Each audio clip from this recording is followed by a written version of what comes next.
The reason I live is to worship you. I hope that song will have touched our hearts. And truly, the very reason why we are still here and why we are serving the Lord, it's not to pay for what God has done in our lives. Because nothing in us is able, or nothing within us is capable of paying the price of what Jesus Christ had done on the cross. And why we serve? Simply because we want to glorify Him, we want to honor Him, we want to recognize His goodness. And this morning, I hope that our desire for this year, not just for this week, but this year, for the year 2012, is serving the Lord. I believe we already have wasted a lot of opportunities. We already have wasted a lot of time. We already have wasted a lot of chances. And that we failed to truly serve the Lord in giving Him the thanksgiving and praising His name and giving Him glory in our lives. So I hope that this will also be the theme of our 2012, serving the Lord. Kung ang government ni former President Cory Aquino, may ara sila slogan, tama na, sobra na, palitan na. And I hope sa aton yung mga kabuhi bilang mga tumulo, tama na ang kabuhi sa kalibutan, sobra na ang pasaway. I believe it's time to change. And it's time to do it for God. And this morning, let's open our Bibles to the book of Numbers. We'll be reading from chapter 13, verses 26 to 33. This is the part of Israel's journey towards the promised land. And when Joshua, together with Caleb and the 10 other spies, gave the report after they were sent by Moses in order to spy the land of Canaan. And after they came back, we can see how some of them were discouraged, while some are encouraged to truly go for what God has intended them to do. Shall we all stand as we read these verses? Numbers chapter 13, verses 26 to 33. The Word of God says, And they went and came to Moses and to Aaron and to all the congregation of the children of Israel unto the wilderness of Paran, to Kadesh, and brought back word unto them and unto all the congregation, and showed them the fruit of the land. And he told him and said, We came into the land whither thou sentest us, and surely it floweth with milk and honey, and this is the fruit of it.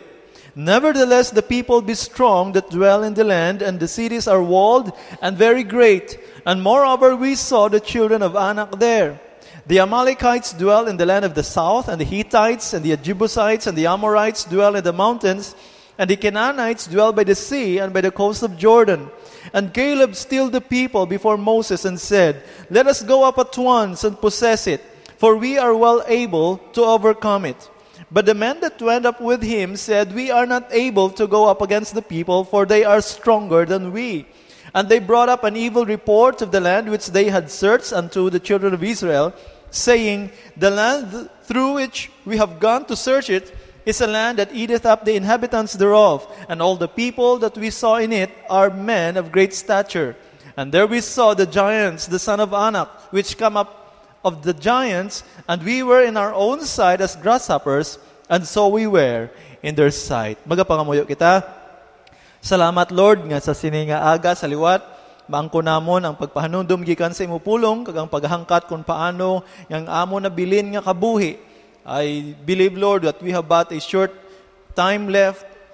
Either the Lord Jesus Christ will come sooner than we think, or you are going to take us away home. We just pray, Lord, that we'll be wise enough in order to use our time wisely and properly. And I pray that may you continue to speak through your word, and through the guidance of the Holy Spirit, help us, Lord, to understand the importance of serving you while we can. I pray that may you bless us as we listen to your words, and our desire, Lord, is to serve you and to honor you and to worship you in our lives. This is our prayer in Jesus' name. Amen. Thank you. You may be seated. To serve in 2012. I know, as what I've said a while ago, that we have already missed a lot of opportunities. If you still can recall our last Sunday's message, that the year or the new year is God's opportunity for us to be of service and to do good. You know what? Madamo sa mga tumuluong nga sa diin ginpalipas nila ining oportunidad. Ayhan, pila ka adlaw sa langit, makasiling kita, kun tani. Dara na lang taas ta sa tani na lang, Lord, kung waay mo ko anay tani, ginkwa. Lord, kung wala lang tani, anay nag-rapture, nakaserve pa ko sa imo, tani. But you know what? God is giving us the opportunity to serve. Because I believe serving God is not our way of payment, but it's our way of recognition to God's goodness and faithfulness. We want to honor Him. We want to glorify Him by way of our service. But we know, Christian service is... Why ko... Battery. Why na ko guro battery. Anyway. Why na takod? Why lagi ko yung battery? May ara ko daray palihog sa may mga gagmay nga kuan. Mga gagmay nga sulodlan, dumido ako ka AAA battery. Why na gidya guro kay base na doon eh. Anyway, let's just continue. May reinforcement ng battery in a while. Anyway, we know that Christian service is full of struggles. And I would like to say that there is no such as easy service. Wala man sang pag-alagad nga matawag naton mahapos. Kaya kung magsiling kita, nag-aalagad, nag-serve, or being a servant, hindi mahapos nga mangintimbang ka sa balay o kung manginalalay ka. You are always there in order to extend a hand or to give help. You know what? Ang pag-alaga naton even sa aton Christian life, even sa ministry, wala sang ginatawag easy service. We always recognize that God so desire for His children, God so desire for His people to serve. Kaya hindi man, even doon ang Ginoo, wala nag-demand. Okay? Don't get me wrong. Or, sa pulong sang Diyos, ang Ginoo wala nag-demand sa yakanakan nga mag-alagad. But I believe sa aton, amo na sinaton, sa pag-recognize naton sa pulong sang Ginoo, sa pag-recognize naton sang kaayos sang Ginoo, then we are being drawn towards service because we want to praise God and to honor God by way of serving Him. Now, madamo sa aton ay nga nadula ang ginatawag naton seal or nadula sa aton ang hindi niyo, sige lang. Nadula sa aton kaugalingon ang desire sa pag-alagad. Pero madamo sa aton ay nga sa diin, gusto taman, pero, hindi ba tani, gusto ko man nga mag-serve sa Ginoo, galing, hindi ba damo na ta kondisyon, or damo na ta balibad, galing, sako, gikubi mo. Tani, gusto ko man mag-alagad sa Ginoo, galing, usually may ara kita sina, pero, we know nga ang Ginoo gusto niya gid nga mangin-involve kita. And I pray and I desire for this church that we are not just or we will no longer be sideline watchers, but active servers for the glory of God. So kung wala ka pa sang involvement sa pag-alagad, I pray nga ang imo desire sa sining 2012 amo ang paghimo sang kabubuton sang Ginoo. Now, there are 3 things that I want to share with you this morning. Number 1 is to serve even if it's difficult. You know what? Madamo sa mga butang sa pag-alagad nga budlay gid man. Ang pastor gintawag ni siya manog pangabudlay. Siling ko kuan man do katayog kay ti word nga pastor, pero ang iya translation sa Ilonggo manog pangabudlay. Tiyang pamangkot nga ang manog pangabudlay kay nga ang ministry hindi hapos. Budlay gid man. But there are some things that we need to note simply because it's not easy to serve. Not only that ourselves, ang aton kaugalingon, nag-struggle sa pag-alagad kay gusto tagidya siyempre sitting pretty lang di ba? Gusto tagidya nga mapungko lang sang rather sang sa himo sang magbaka-baka. Mas gustuhon ta nga nagasugo sang sa ginasugo. Amo ginayang aton gusto. And that there is no easy work. And we have to realize that there is no easy work. There is no easy service. But, according to 27 to 29 sa atong text, I want you to focus your attention about how the people who were with Caleb and Joshua gave the report and how they described the difficulty of conquering the land.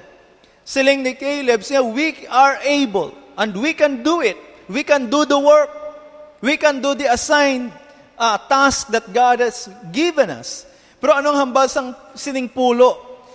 Ang gin-describe nila sa mga tao is that why it is difficult? Because people are strong and they are giants. And why it is difficult? Why it is hard for them to conquer Canaan? Simply because it is a difficult task. Many of us would inhibit ourselves from serving simply because kabudlay man adaman. I've heard sa may isa ka Bible student while we are actually seeking for some weekend workers, si Brother Manuel may gin-approach yung mga Bible students nga mag-weekend diri sa True Vine. Siling isang isa ko nung ginhambalan niya kung pwede di siya maka-weekends niya. Kakapoy man na sa True Vine kay kada tapos simba manghimos bangko. Amo nang iyaya. Hindi siya gusto di sa True Vine kasi kapoy kasi siling niya we set up our place and we pack up after our worship service. Siya kakapoy niya pamutang bangko kag panghimos bangko. Di ko siling ko sa iya, siling ko kon amo nang iya mindset nga pahapos lang sa iya sa pag-alagad, he will never become a successful servant of God someday. Because simply work is really hard. It is difficult. Wala sang amo na sinaton sa pag-alagad, wala sang mahapos. So kung gapangita kay hapos nga obra, hindi na obra. Dapat sa imo ya pensyonado, hindi iya obrero. Di ba?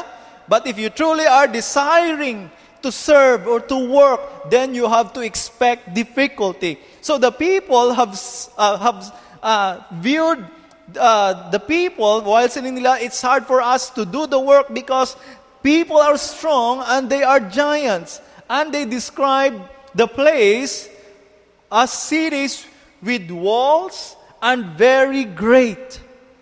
Imposible naton nga makuha ini nga duog, ini nga lugar. Imposible naton nga ma-saturate ini nga duog kay damo di palahubog, damo di barumbado, damo di sugarol, damo ni amo ni nga klase mga tao. Imposible na niya. And sometimes we stumble because of the difficulty. We don't want to work. Hindi na kita gusto mag-alagad sa Ginoo kay nga nabudlayan kita. And sometimes, impossibility would creep in as if nothing can be done because it's too difficult. But you know what? God is so powerful, and let's remember that with God, nothing is impossible. If we truly want to serve God for the glory of God, in order to honor God, then I believe God will give us the capacity to do the work. Hindi man na aton kusog, hindi man na aton puwersa, hindi man na aton kapasidad. It's always because of God and by God and with God. I believe ina siya nga sitwasyon, makita naton nga hindi ni siya independent sa Diyos, kundi dependent kita gyapon sa Ginoo, ang pag-alagad kaupod sa Diyos.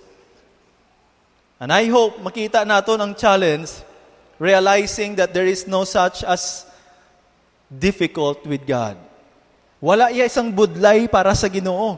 Kaya kung ginhimo mo na para sa Diyos, then God will enable you no matter how difficult the work may be. According to W.R. Gresham, saying a lot of people says it can't be done. And those people says it can't be done is a prisoner to limitation. Prisoner to limitation. And sometimes, Lord, we limit ourselves and we limit the God who can work through us. Amo na ang masubo sa aton, budlay na, hindi ni kaya. Amo nang hindi tanan na mahimo, kay why ka pa kasugod, why na hindi na matabo o kung tapos na. Why ka pa kasugod po tapos ng istorya? Di ba? So we have to realize that God wants to put things in possibility. Masiling kita nga ara sa butang nga sa diin mangin ang imposible mangin posible. I have been sharing about this theory of scientists and experts about the bumblebee. Siling nila, according to the law of aerodynamics, bumblebees cannot fly because of the wingspan. It's too short, and the weight and the body size is too big for the wings to put the bumblebee to flight. But we know, wala man na sa ginatawag naton, wala sa vocabulary sang bumblebee ang law of aerodynamics. What they did is they just flipped their wings. You know how many times bees magkampay sa ilapakpak? 256 times per second. Amo na kadasig magkampay ang bees. 256 times per second. Kaya masin kita, gamay ang ilapakpak, dako ang ilalawas, hindi sila pwede kalupad according sa law of aerodynamics. But because bumblebees had been created by God, God equipped them with wings able to flap 256 times per second. And that is able to take off and able to fly up to 5 miles per hour. Imagine, masiling ka hindi kalupad, pero imagine kung pila ka milya ang makover sang mga bumblebee sa isa ka adlaw, from flower to flower. So dira nagapakita nga wala isang imposible sa Dios. And if we rely, even in the difficult times, if we only rely by God's strength and by God's help, then we can perform the work. Siling pa sang mga pulo nga naghambal, we are not able because people are too many and they are in position. Siling nga dira, the Jebusites, the Hittites, the Jebusites, and the Amorites are dwelling in the mountains. The Amalekites dwell in the south area. The Canaanites dwell by the sea. So, imposible nga makuha naton. Tituod man, sometimes ang aton mata, ara lang gatulok sa imposible. Pero wala kita nagatulok sa Diyos, nga sa iya, wala sang imposible. And we know it may be difficult, but we praise God. According to 2 Corinthians, okay? Let's read 2 Corinthians chapter 12, verse 9. 2 Corinthians chapter 12, verse 9. Apostle Paul, being a servant of God, has this thorn in the flesh. Amo ni ang nagahawid kay Apostle Pablo, agod nga mag-alagad. Kaag siling niya nangin hindrance ining thorn in the flesh. So he came to the Lord and asking God to remove that thorn in the flesh. Kag-ari ang sabat sang Ginoo sa iya, chapter 12, verse 9. And he said unto me, my grace is sufficient for thee, for my strength is made perfect in weakness. Most gladly therefore will I rather glory in my infirmities, that the power of Christ may rest upon me. Tatlo ang nakuha nga kamatuoran diri ni Paul. First, siling niya, God's grace is sufficient. If the work is difficult and we are too weak, if we are incapable, God's grace is sufficient. Let's remember the truth. Budlay man ang obra, pero ang bugay sang Diyos, bugana. Hindi mo pwede nga limitahan ang pwede himuon sang Diyos paagi sa imo. You know what? Looking into some of the pastors in the ministry, sang ara kami sa Bible school, damo gidya sang mahambal naton nga hindi mapuslan. Tuod na, damo sa mga nag-eskwela sa Bible school nga masiling ka nga hindi mapuslan. Kung ang grammar, gabinoksing, halos hindi gani ka, may isa to ka, nagwali. Siling niya, my message this morning, siya ang message sa kwan mo sa chapel hour. Niya, my message this morning is the 5 realms of life. Tingala ang mga pati teachers, katingala kung ano ng realm mo. Realm gali, ang buhat niya silingon. R-E-A-L-M, realm. Ang iyaya pronunciation, realom. Realom number 1. Hasta sa realom number 5. Ay, ginahangpan kung ano ang word, realom. Masaya ka mapuslan mo na ayhan. Kung may mga may mga pastor man nga mahilig sa sa mga poetic nga mga words. Sila niya, may buho nga madalom, may buho nga madulom. Oh. Pero antes sina mamuyo ta. Damo na diya style sa Bible School. Kisa may mga wali nga wisi-wasi. Paano ni mapuslan sa Ginoo, no? But you know what? Later in the ministry, sa ila nga pagpanikasog, sa ila pagbatas, sa pihak sang kabudlayan, iban sa ila after graduation nagkadto sa ministry para kapanyaga mapangos lang tubo. Iban para lang nga makakaon, madalas ang bahaw, bit-bit kaldiro, upod sang iya asawa, kakabataan, makadto sa hunasan, maniltig sisi. Para lang makakaon. But God has used them. Amo na sinimbala naton, in our own capacity, we are too limited. That is why siling ni Paul, Lord, I can't do your work, I can't do your ministry, but siling niya, Lord, please take this thorn in the flesh. Pero anong hambal sang Ginoo, Paul? My grace is sufficient for thee. Sa tinion nga way ka sang may mahimo, ari ko. And I believe it's the same simple truth that when we want to truly serve the Lord, when we have that desire to serve God, even in our incapacities, God's grace is sufficient. Anong isa kakamatuoran nga nakita ni Pablo? Not only that God's grace is sufficient, but strength is God's strength feels in our weakness. Sa tinion sang aton kaluyahon. You know what? I have been suffering for the past week. Nagaswollen ang akon gums kay nabuka ang akon isa ka ngipon sa babaw. Last night medyo gagmay lang gid ang akon tulog bangod nga grabe ang ngut-ngut. I have been praying saying ko, Lord, boss, mawali ko kung hindi ko katulog. Why ko persada? That is why since last night, kuan ko, bali soft diet ko, anay. Sining ko, ginbawoy ang pilakalitson sang Disyembre ba? Ti soft diet ko, anay. Ara nga akon pamahaw, balon ko, kuan, inang, ano gaya na? Inang Quaker Oats. Ti amo na nga akon lang pagkaon. Pero tituod, sa aton masarangan, tituod masin kita, in our strength, sometimes we are too proud to rely on our own strength. Pero amo na simbala naton nga, ang ginapabugal mo nga kusog, abtan ka lang 3 ka adlaw nga sakit ngipon, pugday ka na. Abtan ka lang 3 ka adlaw nga lupoy, ligid ka na.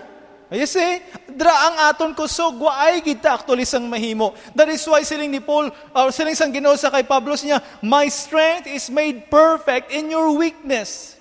Kung zero balance na, kung baga kung ara kita, kung cellphone, kung di nag-drain ang battery, nag-blink ka na.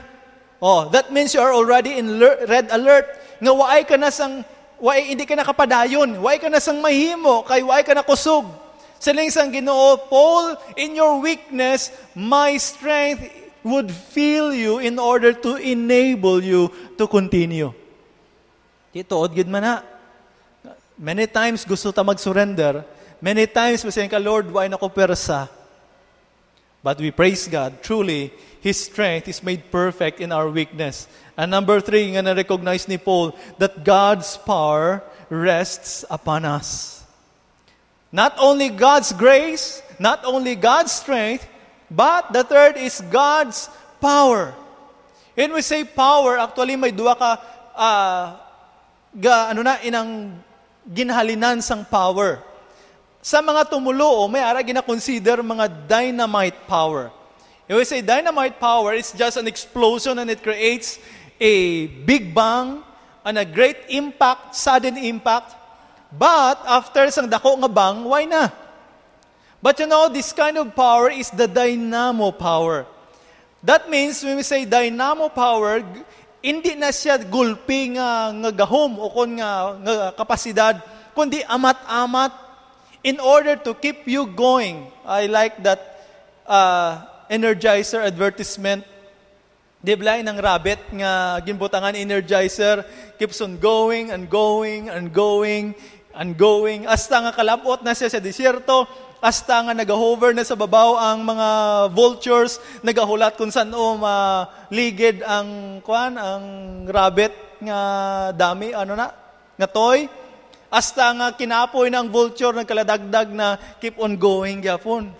Amo na ang dynamo power that whenever, sila yung ni Pablo, wala na ko Lord mahimo. But remember, it's not just any kind of power. It's not Seneco power. It's not Palimpinon power. But it is God's own power that would rest upon us. And that we can never undermine that kind of power because it will always keep us going and going and going and going and going. And I hope that even though the ministry, the work may be difficult, but let's continue and be determined to serve the Lord. Number 2, serve even when others are opposed to do the task. Let's do service even though others are opposed. You know what? We can never please anybody or everybody. Madamo sang tao nga oposisyon gidya. And there are those people who truly doesn't want to do such assignment or work, especially sa ginatawag naton nga church ministry. May ara ginaya nga pastor, kabudlay man na nga magpadala tato missionary sa amuni nga lugar. Way man ta kwarta or amuni. May mga naga-oppose gid na. And we can not always, masiling bala nga, hindi tanan would ride in the wagon and go. Hindi tanan. But you know what? I always consider how Caleb has this positive outlook in terms of service or in terms of following God's will. Siling sa verse 30, let's go back, chapter 13, sa atong text. Verse 30, siling din ni Caleb, and Caleb stilled the people before Moses and said, let us go up at once and possess it, for we are well able to overcome it. We are well able. Amo ning hambal ni Caleb. Pero ano ang sabat sa verse 31? Anong hambal sa mga taong opod niya? But the men that went up with him said, we be not able to go up against the people, for they are stronger than we. You see, Caleb said, we are able. Sila yung isang pulo, we are not able. Tituod, kisa masubo kay damo pang oposisyon, sang sa maupod, sa pag-alagad. Amo nang masubo nga kamatuoran. Si Caleb kag si Joshua lang siling, we are well able. The 10 said, we are not able. Tituod na, nga sa mga buluhaton gani, kung obra, damo oposisyon. Kung yagangyang, damo gusto. Kung kinaon, damo gusto. Tituod gid man, no? Kung sa kananay, next Sunday, aton nga 9th anniversary and Thanksgiving, kung in kananay, gidamo, gakaon, pero kung manghugasay pinggan, tayo na lang na. Kung ang manilhig o kung ang mangmap, tayo na lang na. Pero kung kananay, tanan, gakaon, damo, gusto magkaon. Pero kung ubrahan ay, tayo na lang. Amo na, iya mo. Amo gid man naguro, no? Kasi linga kon lingaw-lingaw, kon sadya, damo. Pero kon obra na gani, damo na oposisyon.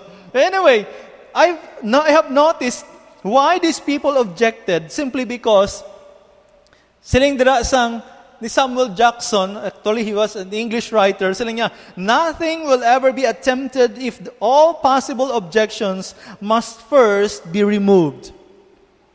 Nothing will ever be attempted if all possible objections must first be removed. Kaya nga, kung damo sang gapanghawid, hindi kagad ka move forward. Kung damo sang ga-object, hindi gid mahimo ang project. Amo na iyang sistema. But you know what? May mga tani committee, amo na nga white na digin form nga committee sa Truvine. Ang tani committee. Kaya amo ni sila ang mga members nga opisyo lang pamantay, kag magsiling sila nga, tani, ginamon yun niyo. Tani, nagkadto ka mo to. Tani, hasta lang sila sa tani. Provide di tani committee, ha? So, dapat wala sang may magtani-tani di sa Truvine. We must all be serving people. So, ari ang mga reasons why they oppose. And I believe, makita nato ng aton kaugalingon, if you oppose, look at yourself, and maybe ini nga mga signs or ini nga mga marks, ara sa imo kaugalingon. Number one, they don't like the risk of defeat. Why the 10 said, we are not well able? Because they are afraid of defeat. Ti mapadala ta to missionary, base kung hindi man ta kasarang, or base mapuli malang nasa dayon, or base, we don't want to face the risk of defeat. And of course, they don't want to get involved. They don't want to get involved. Why they oppose? Because they don't want to be in it. They don't want to support, they don't want to pray, they don't want to go. Amo na nga sa buluhaton sang Ginoo, damo gidya sang naga-oppose. Kay damo sang hindi gusto mag-involve. And letter C, they don't want to face the challenge. In everything, there is always a challenge. Ara ginaya, if we cannot do it away. But you know what? God wants us to realize that in facing the challenge, ara da ang thrill. Di ba? Hindi talang nabatyagan kay Arita de, pero hindi ta nabatyagan ang thrill sang sila ni Inday Joy together with Alicia and Margaret ato dito sa Laos. Hindi lang naton mabatyagan kung ano ang thrill nga ginabantayan ka sang mga komunista. O ang thrill nga samtang nagalakat kami gasunod sa imo kag nagalantaw sa imo. O nga samtang nagatulog kami ara tao sa dalom nga ihan nagateleskopyo kung gaano kamo. Do ka thrilling, no? Do sa ano bla? Daw Mission Impossible Ghost Protocol eh. O ara da ang thrill, ara da ang beauty sa challenge.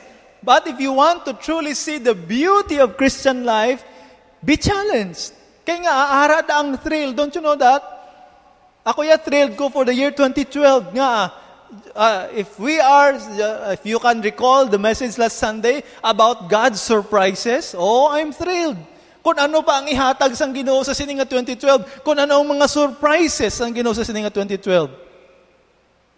Tiambot sa imo, kung hindi kaya thrilled, I don't think, nga kung hindi ka thrilled, that means you are not expecting anything.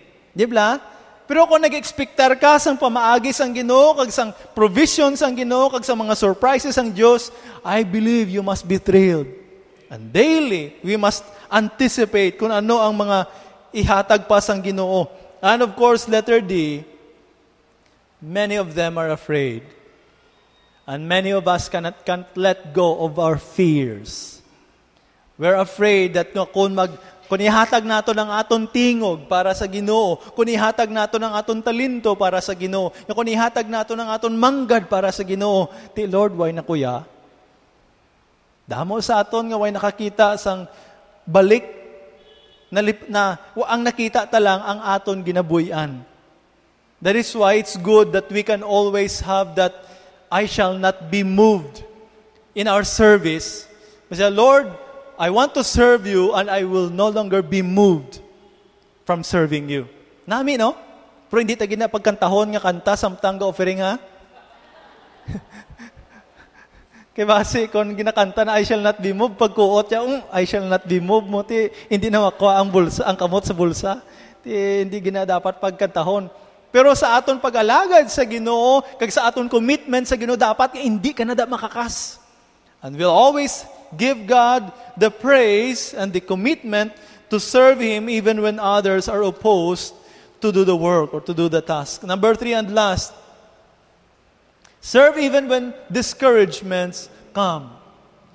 We can never do away discouragements. We can never do away people who would criticize and would discourage you. Kung hindi man sila, kay oppose sila, kagway sila nagaobra, o kung nagapangalagad ka opod sa imo, ang masubo, kay why na sila gaobra, ginasiraan ka pa? Kamuning masubo.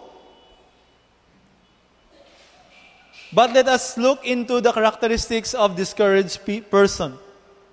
Verses 32 and 33 sa aton text, look at the observation of these people.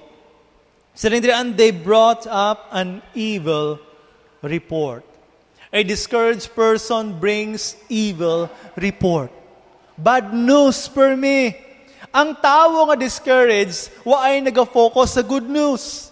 Remember, sa verse 26, when they came before Moses and Aaron and before the congregation of Israel, they presented the fruit, a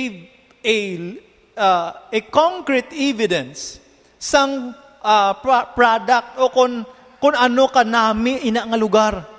So dala-dala nila, ginatuwangan sang duha ka tawo ang pungpung sang ubas. Kagin siling na, amo ni ang resulta, amo ni ang ebidensya nga kanami sining nga lugar. Surely, it flows with milk and honey.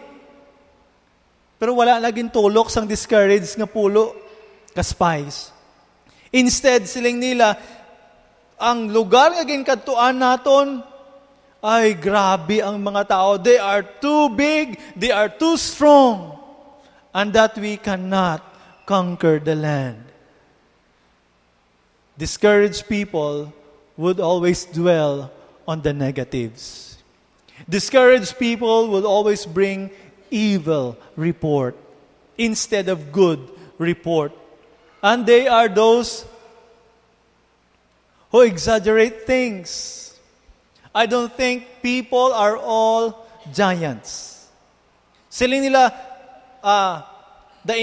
they came from the sons of Anak, which come of the giants. Nyatanan sila mga higante. Imagine ang ila words, all men are of great stature. Tikal. Exaggerated. Why? Si Zacchaeus, di ba may kanta ng kabataan, si Zacchaeus putot nga tao, nagsaka sa sycamore tree para lang makita niya si Jesus. Actually, madamo ang mga Canaanites, mga kuha ni sila mga mixed breed nga mga tao. And truly, there may be some people who are of great stature. But not all. When you say all, tanan but silingon, halin sa tana, means halin sa bata, or asa sa mga tiglang, tanan mga higanti. Sobra na iya, tikal na iya. But because they are discouraged, they tend to exaggerate things. They want to tell and to influence the children of Israel, and that discouragement truly was able to influence others. Amuning masubo, kay mabudlay mag-encourage sang imo pariho, pero kahapos mag-discourage sa ila. Sugiri lang bala hindi mayo, discourage na siya. Palapta lang bala istorya nga hindi mayo, kay ma-discourage na siya. And truly, these people, these 10, exaggerated situations or things. And that they said, all men are of great stature. And they view things according to their own perspective. Anong hambal nila? Verse 33. And we were in our own sight as grasshoppers, and so we were in their sight.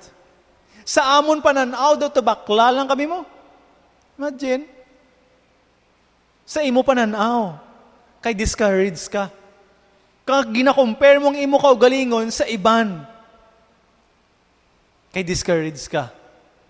And you tend to see the little things rather than the big things. Truly, the people of Israel might be smaller in stature compared to the Canaanites, but they have a big God. Di ba? Amo na masami sa aton kabuhi, nalipatan ta nga may dako ta nga Diyos. Dako ang problema, pero di mas dako ang aton Diyos. Dako ang kinanglanon, pero mas dako ang aton Diyos nga makaprovide. And many times, because we have these discouragements, we tend to influence others. Hindi ka nada mag-join sa choir kay libagon manadang iban. Hindi ka nada mag-intra kay malamita padang tingog mo. I always joke our TCA teachers, during the first Wednesdays ang New Year, ang TCA teachers ang nag-sponsor ng chapel hour. Nag-special number sila. Siling ko, dali lang kayo magwa-kwa na yan. Dason siling isang isa sa ka-teachers niya. Sa dason nga Wednesday, niya magwa kayo mo nga sa dason nga Wednesday, masolo kuya gani. Siling ko, kung masolo ka, ma-file ko nga daan leave. Kung absent ko, ma-file ko nga daan leave kung masolo ka. Totoo, sa aton pag-alagad, sometimes nga, ay, ano man na sila man, ang iba na sa ila, amo ni to. Di ko mag-intra ko da, bao. Madalahig pa ko. And truly, madamo sa aton nga hindi gusto magpakig-upod o kung mag-alagad, bangod na hadlok kita nga i-criticize. Nahadlok kita hikayan, di ba? Sulo-sulo ka to nga. Do grabe, ginang guts mo, di pa sulo ka pa. Nagtig-ik ka man. O pagkabati mo, ba, discourage ka na dayon. Pero dapat hindi ka maguntat. Kaya nga wala sang bata nga pagwa sa tiyan ni nana niya, nag-uyat microphone kag nag-video kay may golden voice. Tanan nag-develop, tanan nag-prosper, kay nga practice, kag tanan nga exposure, hasta nga nagsagad sila. Ang ginkilala sang 2011, the most talented teen, si Charis Pempenko. Pinay gin-recognize sa kalibutan, bilog nga kalibutan, one of the most talented teens. Si Charis Pempenko. Pero kabalo ka mo kanang ginhalina ni Charis? Pwede man na siya gani, nagdaog sa, hindi ba? Sa anong contest nga gin-intrahan niya. Pwede man na siya gani, nag-champion. Kaya nga, that means she needs a lot of enhancement. Even before siya nag-intra sa mga contest, diin siya kakanta, sinasanguna, sa banyo mo lang. Pareho sa aton sa una, di ba? Hasta mo na ito sa banyo.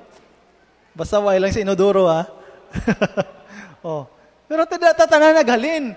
Kag samtang ginpagamit naton sa Ginoo, kag sapyak sa mga hikay, kag mga criticism, I believe it's just continue to do the work. Kaya nga ang iban ka-criticize lang na, gusto lang na ma-discourage, mag-discourage sa imo, pero kung sila da gaobra, huwag man natupa.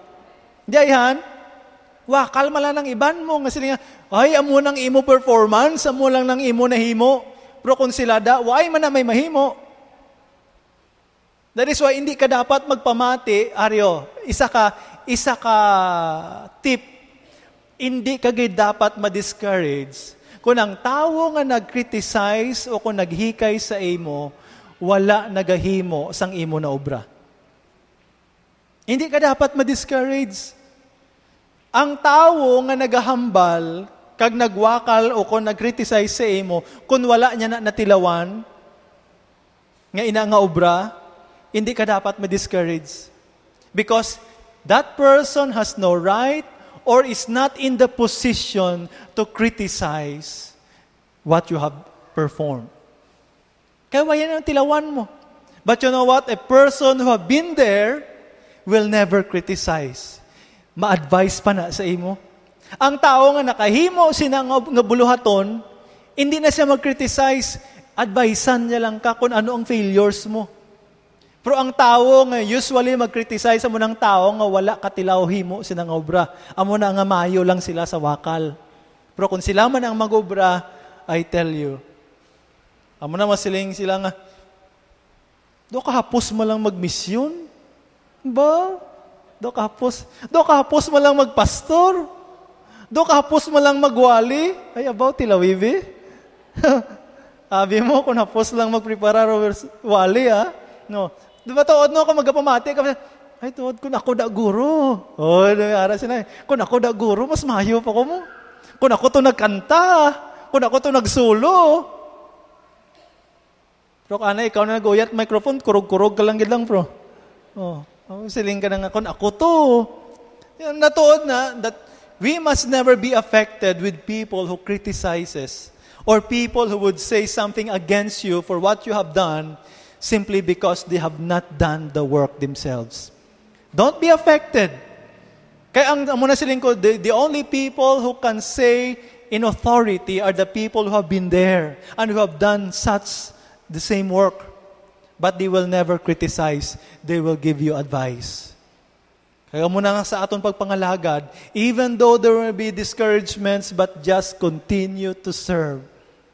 Even though may mga kabudlayan, dapat naton ang aton focus ara sa Ginoo. And let's remember this for a conclusion. That God who commanded us to do service until He comes is the same God who promises reward at His coming again, according to Revelation chapter 12 or chapter 22 and verse 12. That is why let's never stop serving. Kung diyo tayo man ang aton na alagad sa Ginoo sang nagligad nga tuig, I hope and pray that in this year, let's do service for God. This year may be the last year that God is giving us for an opportunity to make that service, to do our work for His glory and for His honor. And while giving that opportunity, let's do the service for the glory of God. Magatindog kita. Nagapasalamat kami o Diyos sa liwat sa sininga aga, kag sa paghangkat sa imo pulong, kag sa kamatuoran, nga ang tagsa kaadlaw nga ginatugot nimo para sa amon, agod nga mangin oportunidad namon sa pag-alagad.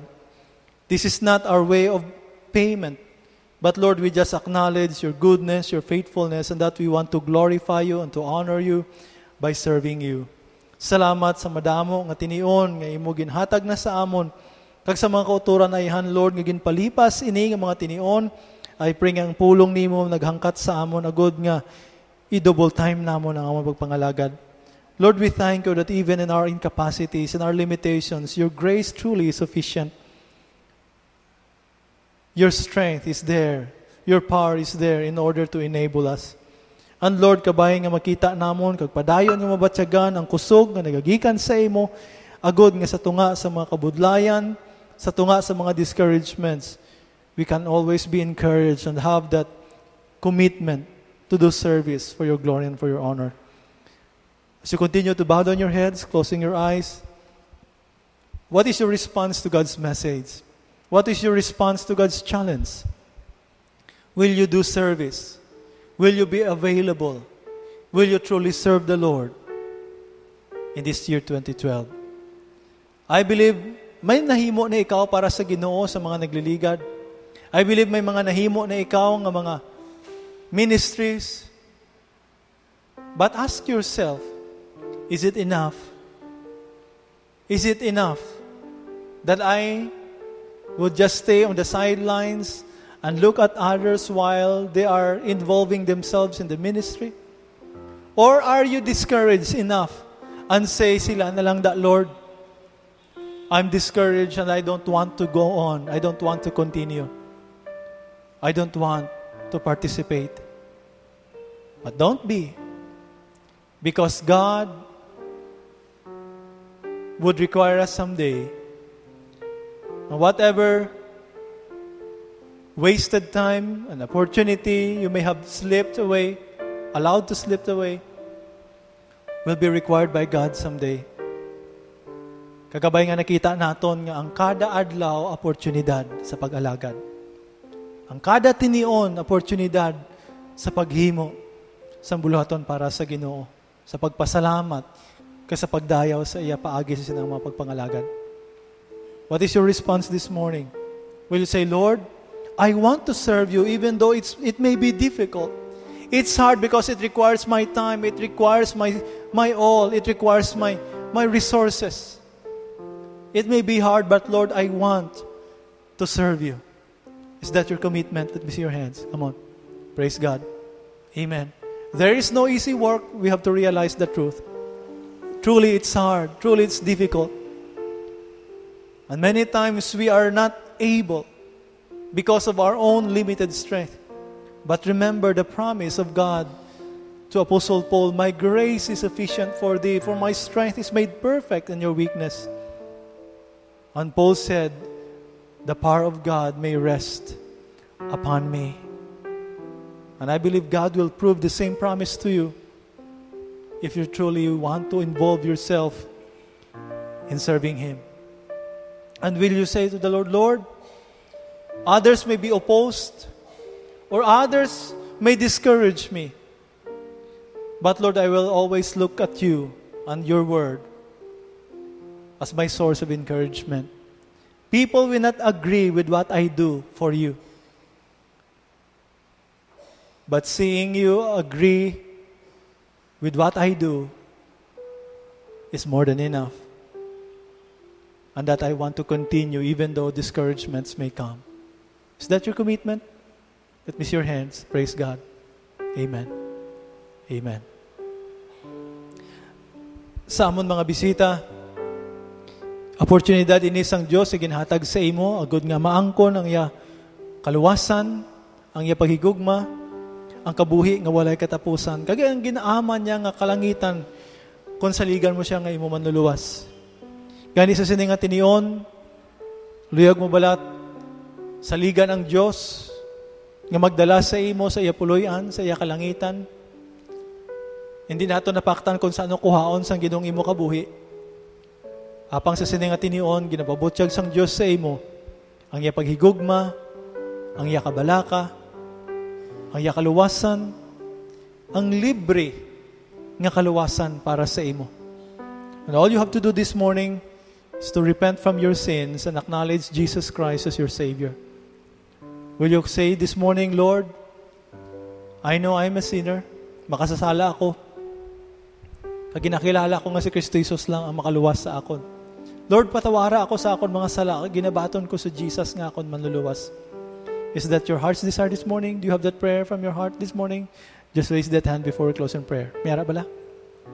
Kunahang pa nimo ang paghigugma sang Diyos, nakita nimo ang pagpalangga sang Diyos, and now you want to acknowledge Jesus as your Savior. Just raise that hand as a sign that you want to make that decision. Anybody before we close in prayer? Mayara bala? Mayara bala? Kunayhan, gimbaton mo na si Jesus ngayon manluluwas, and now you want to follow the Lord in water baptism? Pastor, I want to be identified with Jesus. I want to be baptized. Anybody?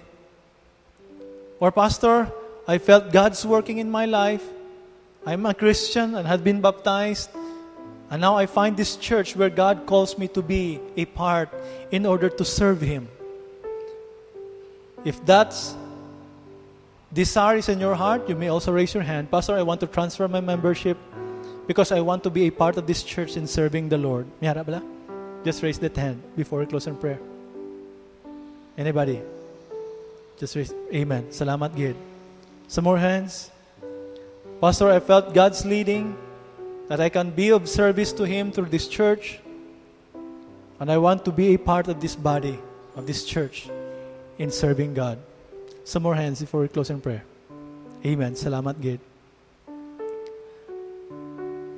Magapangamoyo kita. Salamat, Lord, sa liwat, sang imo pagpanghangkat sa amon, kag sang kamatuoran gikan sa imo pulo, nga matuod, madamo sa mga butang nga nag-apikto sa amon, agud nga mag-alagad.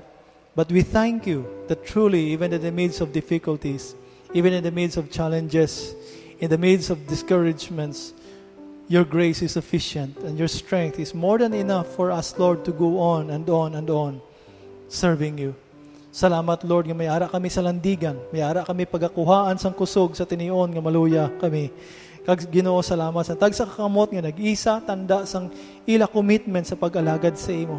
And Lord, the same way as Paul, when he prayed, asking Lord to remove that thorn in the flesh from him, we pray, Lord, that may your strength and your grace and your power may truly dwell in each of your people, and that in our weakness we can truly do our part, Lord, in serving you.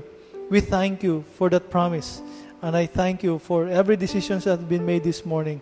I pray, Lord, that this church will continually be a channel of your ministry, wherein we can take part, wherein we can move forward, wherein we can be actively involved in our service to you.